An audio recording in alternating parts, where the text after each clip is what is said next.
La Bible en un an, la 240e journée, le livre d'Ézéchiel, chapitre 12, verset 1 au chapitre 14, verset 11. Le livre des psaumes, chapitre 42, verset 1 à 12. Le livre des proverbes, chapitre 21, versets 28 et 29. La première épître aux Corinthiens, chapitre 14, versets 26 à 40. Le livre d'Ézéchiel, chapitre 12. La parole de l'Éternel m'a été adressée. Fils de l'homme, tu habites au milieu d'une communauté de rebelles qui ont des yeux pour voir, mais qui ne voient pas, des oreilles pour entendre, mais qui n'entendent pas. En effet, c'est une communauté de rebelles. Quant à toi, fils de l'homme, prépare tes affaires comme le font ceux qui partent en exil, et pars en exil sous leurs yeux. En plein jour, tu partiras en exil de l'endroit où tu habites, vers un autre endroit, et ce, sous leurs yeux. Peut-être comprendront-ils qu'ils sont une communauté de rebelles. Tu sortiras tes affaires d'hommes exilés en plein jour sous leurs yeux, mais toi, tu partiras le soir en leur présence, comme le font des exilés. Sous leurs yeux, perce le mur par lequel tu sortiras tes affaires. Sous leurs yeux, tu les porteras sur l'épaule, tu les sortiras en pleine obscurité, et tu te couvriras le visage de façon à ne pas voir où tu vas, car je veux que tu sois un signe pour la communauté d'Israël. J'ai donc fait ce qui m'avait été ordonné. J'ai sorti mes affaires d'hommes exilés en plein jour. Le soir, sous leurs yeux, j'ai fait à la main un trou dans le mur. Je les ai sortis en pleine obscurité, et je les ai portés sur l'épaule. Le matin, la parole de l'Éternel m'a été adressée. Fils de l'homme, la communauté d'Israël, cette communauté de rebelles, ne t'a-t-elle pas demandé que fais-tu? Annonce-leur. Voici ce que dit le Seigneur l'Éternel. Ce message concerne le prince qui est à Jérusalem et toute la communauté d'Israël qui s'y trouve. Dis, je suis pour vous un signe. Ce que j'ai fait, c'est ce qui leur sera fait. Ils iront en exil, en déportation. Le prince qui est au milieu d'eux portera ses affaires sur l'épaule en pleine obscurité. Il sortira par l'endroit où l'on aura percé la muraille pour le faire sortir. Il se couvrira le visage de façon à ne pas voir lui-même où il va. J'étendrai mon piège sur lui et il sera pris dans mon filet. Je l'emmènerai à Babylone, dans le pays des Babyloniens, mais il ne le verra pas et il y mourra. Tout son entourage, ses aides et toutes ses troupes, je les disperserai à tout vent et je les poursuivrai avec l'épée. Ils reconnaîtront que je suis l'Éternel quand je les éparpillerai parmi les nations, quand je les disperserai dans divers pays. Cependant, je laisserai parmi eux quelques hommes qui échapperont à l'épée, à la famine et à la peste, afin qu'ils racontent quelles ont été toutes leurs pratiques abominables parmi les nations où ils arriveront. Ils reconnaîtront alors que je suis l'Éternel. La parole de l'Éternel m'a été adressée. Fils de l'homme, tu mangeras ton pain en tremblant, tu boiras ton eau dans l'inquiétude et l'angoisse. Tu diras au peuple du pays, voici ce que dit le Seigneur, l'Éternel, au sujet des habitants de Jérusalem qui vivent sur le territoire d'Israël. Ils mangeront leur pain dans l'angoisse, et ils boiront leur eau avec frayeur, parce que leur pays sera dépouillé de tout ce qu'il contient, à cause de la violence de tous ses habitants. Les villes peuplées seront dévastées, et le pays deviendra un désert. Vous reconnaîtrez alors que je suis l'Éternel. La parole de l'Éternel m'a été adressée. Fils de l'homme, que signifie ce proverbe qui circule parmi vous à propos du territoire d'Israël? Le temps passe et aucune vision ne s'est réalisée. C'est pourquoi annonce-leur. Voici ce que dit le Seigneur l'Éternel. Je ferai taire ce proverbe. On ne le prononcera plus en Israël. Dis-leur, au contraire, il est proche le temps où toutes les visions deviendront réalité. En effet, il n'y aura plus de fausses visions ni d'oracles flatteurs au milieu de la communauté d'Israël. En effet, moi, l'Éternel, je dirai ce que j'ai à dire, et cela s'accomplira sans plus aucun délai. Oui, de votre vivant, communauté de rebelles, je prononcerai une parole et je l'accomplirai. déclare le Seigneur, l'Éternel. La parole de l'Éternel m'a été adressée. Fils de l'homme, la communauté d'Israël dit, les visions qu'il a ne sont pas près de s'accomplir. C'est pour des temps éloignés qu'il prophétise. C'est pourquoi annonce-leur. Voici ce que dit le Seigneur, l'Éternel. Il n'y aura plus de délai pour aucune de mes paroles. La parole que je prononcerai s'accomplira, déclare le Seigneur, l'Éternel. Le livre d'Ézéchiel, chapitre 13. La parole de l'Éternel m'a été adressée. Fils de l'homme, prophétise à l'intention des prophètes d'Israël. Tu diras à ceux qui prophétisent d'après leur penchant. Écoutez la parole de l'Éternel.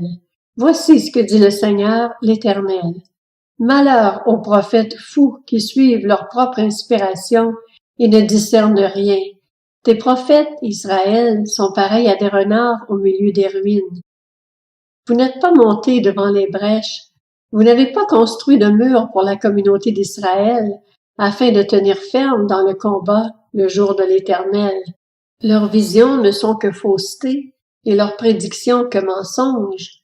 Ils affirment, c'est ce que déclare l'Éternel, alors que l'Éternel ne les a pas envoyés, et ils font espérer que leur parole s'accomplira.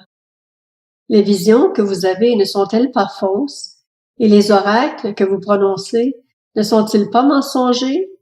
Vous affirmez, c'est ce que déclare l'Éternel, alors que moi je n'ai pas parlé. C'est pourquoi voici ce que dit le Seigneur, l'Éternel, parce que vous affirmez des faussetés, et que vos visions sont mensongères. Je vous en veux, dit le Seigneur, l'Éternel. Ma main s'attaquera aux prophètes qui ont de fausses visions et prédisent des mensonges. Ils n'appartiendront pas au conseil de mon peuple, ils ne sont pas inscrits dans le registre de la communauté d'Israël, et ils ne reviendront pas dans le pays d'Israël. Vous reconnaîtrez alors que je suis le Seigneur, l'Éternel. Tout cela arrivera parce qu'ils égarent mon peuple en affirmant que tout va bien, alors que rien ne va. Mon peuple construit un muret, et eux, ils le couvrent de plâtre. Annonce à ceux qui le couvrent de plâtre qu'il s'écroulera.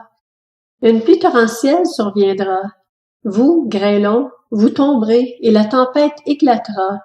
Une fois le mur écroulé, ne vous dira-t-on pas où est le plâtre dont vous l'avez couvert? C'est pourquoi voici ce que dit le Seigneur, l'Éternel. Dans ma fureur, je ferai éclater la tempête. Dans ma colère, une pluie torrentielle surviendra. Les grêlons tomberont avec fureur, avec la destruction pour objectif. J'abattrai le mur que vous avez couvert de plâtre, je le jetterai par terre et ses fondations seront mises à nu. Jérusalem s'écroulera et vous disparaîtrez dans ses ruines. Vous reconnaîtrez alors que je suis l'Éternel. J'irai ainsi jusqu'au bout de ma fureur contre ce mur et contre ceux qui l'ont couvert de plâtre. Alors je vous dirai, plus de mur, plus personne pour le replâtrer. Plus de prophètes d'Israël qui prophétisent à l'intention de Jérusalem, qui ont des visions affirmant que tout va bien alors que rien ne va, déclare le Seigneur l'Éternel. Quant à toi, fils de l'homme, tourne ton visage vers les filles de ton peuple, qui prophétisent d'après leur penchant, et prophétise contre elles. Tu diras, voici ce que dit le Seigneur l'Éternel. Malheur à celles qui cousent des coussinets pour tous les poignets, et qui confectionnent des voiles de toute taille pour la tête, afin de prendre des personnes au piège. Pensez-vous pouvoir prendre au piège les membres de mon peuple, et préserver votre propre vie?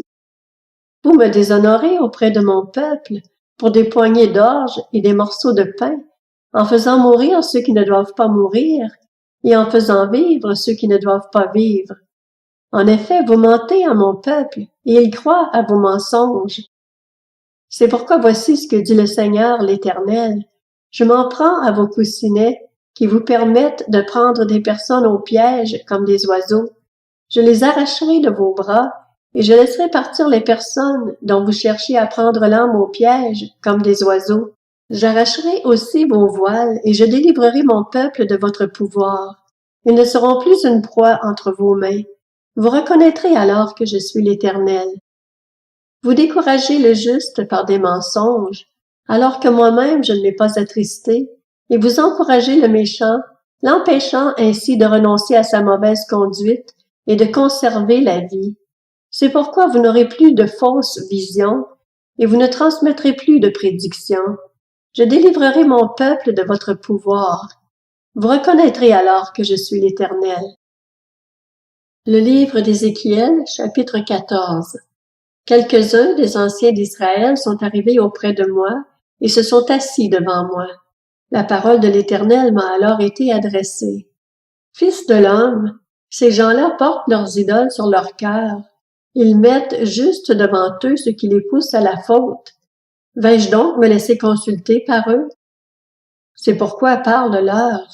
Tu leur diras, voici ce que dit le Seigneur l'Éternel. Tout Israélite qui porte ses idoles sur son cœur et place juste devant lui ce qui le pousse à la faute, s'il vient s'adresser au prophète, moi l'Éternel, je lui répondrai. S'il vient, quel que soit le nombre de ses idoles, j'agirai de cette manière afin de toucher le cœur des Israélites qui se sont détournés de moi à cause de toutes leurs idoles. C'est pourquoi annonce à la communauté d'Israël, voici ce que dit le Seigneur l'Éternel. Revenez à moi et abandonnez vos idoles, abandonnez toutes vos pratiques abominables.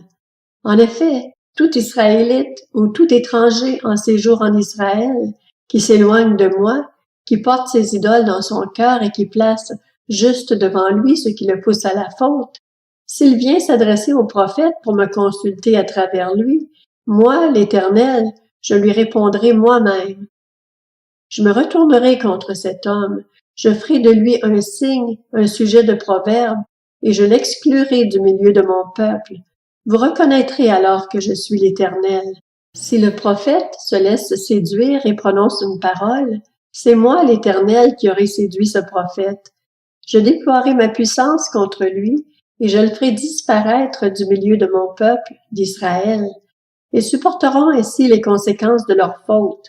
La peine du prophète sera pareille à la peine de celui qui le consulte, afin que la communauté d'Israël ne s'égare plus loin de moi et qu'elle ne se rende plus impure par toutes ses transgressions. Alors ils seront mon peuple et je serai leur Dieu, déclare le Seigneur l'Éternel. Le livre des Psaumes, chapitre 42. Au chef de chœur, cantique des descendants de Corée.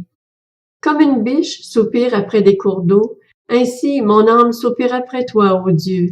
Mon âme a soif de Dieu, du Dieu vivant. Quand donc pourrais-je me présenter devant Dieu? Mes larmes sont ma nourriture jour et nuit, car on me dit sans cesse, où est ton Dieu? Je me rappelle avec émotion l'époque où je marchais entouré de la foule, où j'avançais à sa tête vers la maison de Dieu, au milieu des cris de joie et de reconnaissance d'une multitude en fête. Pourquoi être abattu, mon âme, et gémir en moi? Espère en Dieu, car je le louerai encore. Il est mon salut et mon Dieu. Mon âme est abattue en moi. Aussi, c'est à toi que je pense depuis le pays du Jourdain, depuis l'Hermon, depuis le mont Mitsahar. L'abîme appelle un autre abîme au fracas de tes cascades. Toutes tes vagues et tous tes flots passent sur moi. Le jour, l'Éternel m'accordait sa grâce. La nuit, je chantais ses louanges, j'adressais ma prière au Dieu de ma vie. Je dis à Dieu, mon rocher, pourquoi m'as-tu oublié? Pourquoi dois-je marcher dans la tristesse sous l'oppression de l'ennemi? Mes os se brisent quand mes persécuteurs m'insultent et me disent sans cesse, où est ton Dieu? Pourquoi être abattu, mon âme, et pourquoi gémir en moi? Espère en Dieu, car je le louerai encore. Il est mon salut et mon Dieu.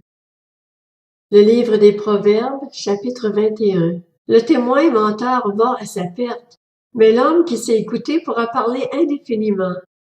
Le méchant prend des airs effrontés, tandis que l'homme droit affermit sa voix.